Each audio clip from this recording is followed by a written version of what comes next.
Good morning students. Class 9 में क्षितिज काव्यखंड में आज हम सवेये और जिसके कवि हैं रसखान, यानी रसों के खान, रसखान। आज हम उनके जो सवेये हैं, छंद है, उनके भावार्थ को समझेंगे। तो सबसे पहले हम रसखान जी के बारे में समझते हैं कि रसखान जो कवि है उनका जन्म कब हुआ था। उनका जन्म 1548 में हुआ था और उनके जन्म जो है दिल्ली के निकट आसपास में और 1548 में हुआ था और उनकी मृत्यु 1628 में हुई थी। जो रसखान जी हैं वो जो है श्री कृष्ण के उपासक थे और श्री कृष्ण की जो उनकी भक्ति से मुक्त होकर उन्होंने गुरु गोस्वामी विट्ठलनाथ से दीक्षा ली। उन्होंने किससे ली दीक्षा? गोस्वामी विट्ठलनाथ से। और उनकी जो प्रमुख रचनाएं हैं तो आपके हैं सुजान, रसखान, प्रेम वाटिका। और कौन सी दो रचनाएं हैं उनकी प्रमुख? सुजान, रसखान और प्रेम वाटिका। और रसखान जी ने जितनी अपनी रचनाएं लिखी वो ब्रज भाषा में लिखी। तो रसखान जी की भाषा कौन सी हो गई आपकी?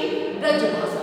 अब उन्होंने जो छंद है, ये जो सवेये हैं, छंद कहते हैं, जो ये वर्णित छंद है और इसमें 22 और 26 मात्राएं होती हैं। कितनी होती हैं? 22 और 26 मात्राएं। और यह जो सवेये छंद है ये इसमें 22 और 26 मात्राएं होती हैं। ये ब्रज भाषा का बहुत चर्चित क्या है, इसमें ब्रज भाषा का प्रयोग किया जाता है और बहुत चर्चित छंद है ब्रज भाषा का।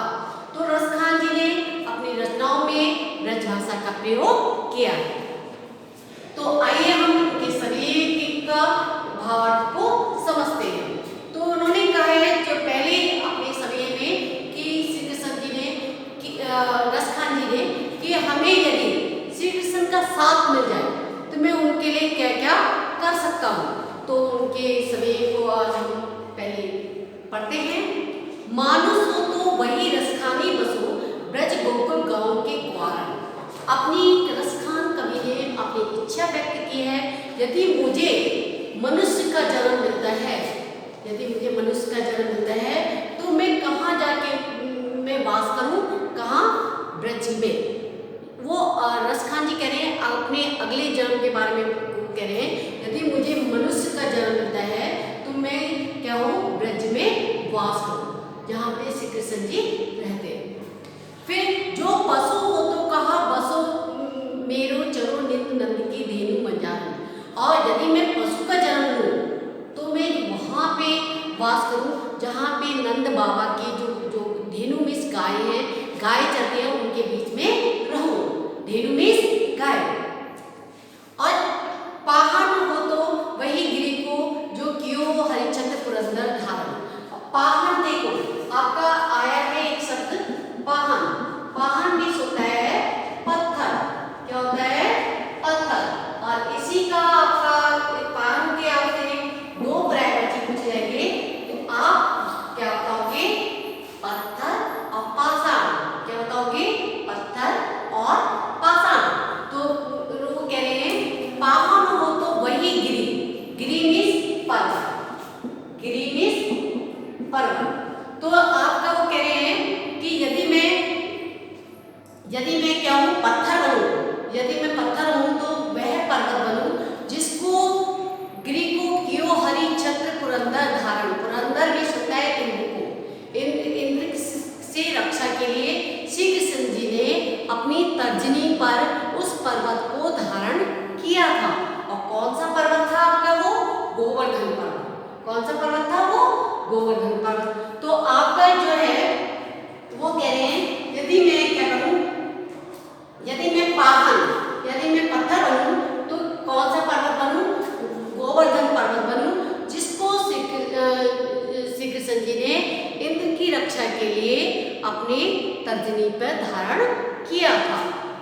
अब है जो खग हो तो बसेरो करो मिली कालंदी फूल कदम की डालन।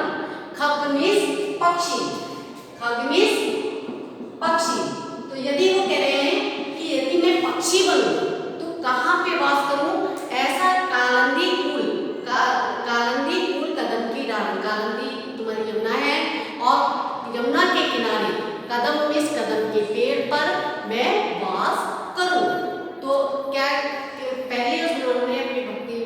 और उन्होंने अपने भाव व्यक्त किए हैं। कहा है यदि मुझे मनुष्य का जन्म मिलता है तो मैं कहाँ वास करूँ, जहाँ पे श्री कृष्ण जी ब्रज में रहते हैं, ब्रज में निवास करूँ। यदि मैं पशु का जन्म लूँ तो कहाँ वास करूँ, जहाँ नंद बाबा की गायों के बीच में मैं चलूँ।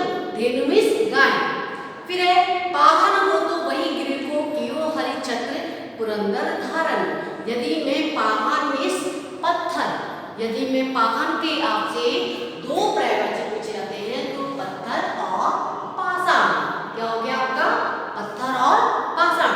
तो यदि वो कह रहे हैं यदि मैं पत्थर बनूं तो ऐसा गिरी, ऐसे पर्वत बनूं जो जिसको हरि छत्र यानी श्री कृष्ण ने पुरंदर माने इंद्र से रक्षा के लिए क्या करा, अपने तर्जनी पे धारण किया। फिर उन्होंने कहा है जो खग हो तो बसरो करो मिली कालंदी कूल कदम की डारन। यदि मुझे पक्षी का जन्म मिलता है तो मैं यमुना के किनारे कदम की डाल पे ही वास करूं। अब आपका आया है कालंदी कूल कदम की डाल। आपका क्या है? कालंदी कूल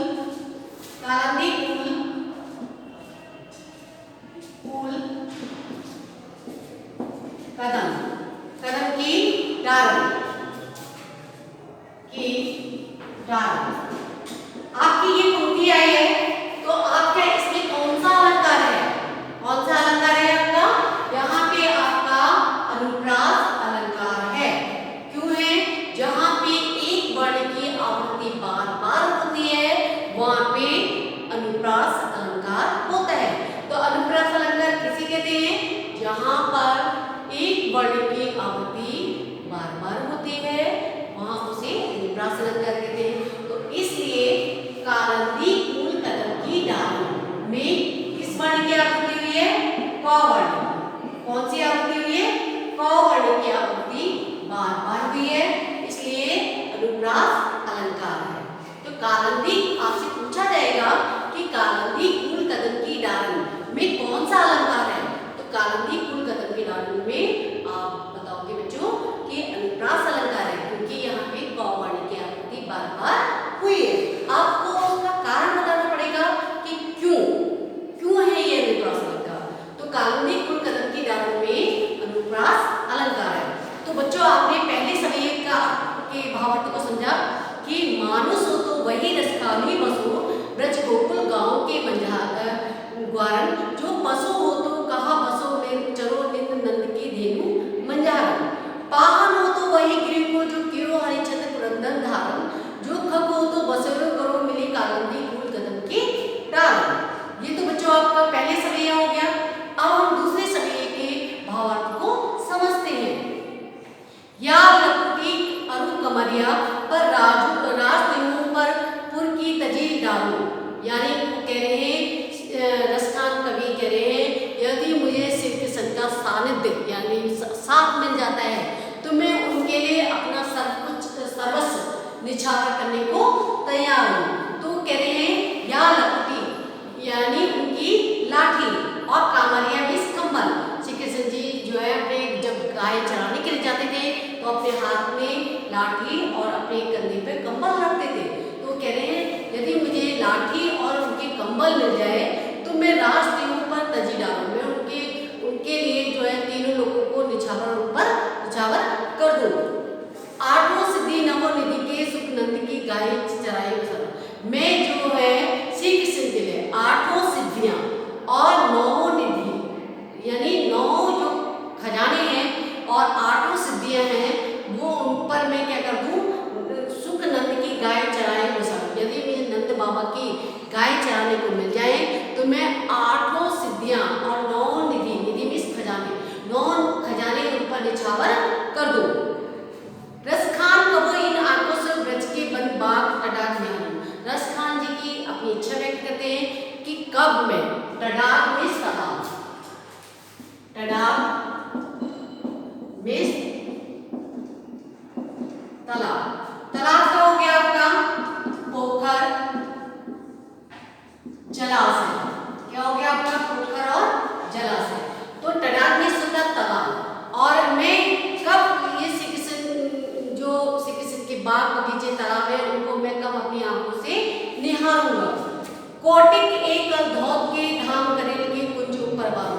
जो मैं यदि मुझे श्री कृष्ण जी के करेल मिस कांटेदार जो उनके बगीचे हैं उनकी, तो मैं उनको देखने के लिए तो मैं उन पर जो है कोटिक मिस करोड़ कलधौत में सोने के भवन, मैं करोड़ों सोने के भवन उन पर निछावर करने को तैयार हूँ। किस लिए? सिर्फ श्री कृष्ण का सानिध्य पाने के लिए। तो यहाँ पे कह रहे हैं कवि, या लकुटी अग्नि कमरिया पर राजू दिनों पर को तजी डालो, आठों सिद्धि नवो निधि के सुख नंद के गाय चराए मिसाल। यहाँ पे जो कवि हैं रसखान जी, वो कहते हैं यदि मुझे श्री कृष्ण जी की लाठी और कंबल मिल जाए तो मैं अपने तीनों लोगों को उन पर निछावर कर दूं। आठों सिद्धि नौ निधि के सुख नंद की गाय चराए मिसाल। और यदि मुझे श्री कृष्ण जी की नंद बाबा की जो गाय के चराने को मिल जाए तो मैं क्या करूं? आठों सिद्धि और नौ निधि उन पर निछावर कर दूं।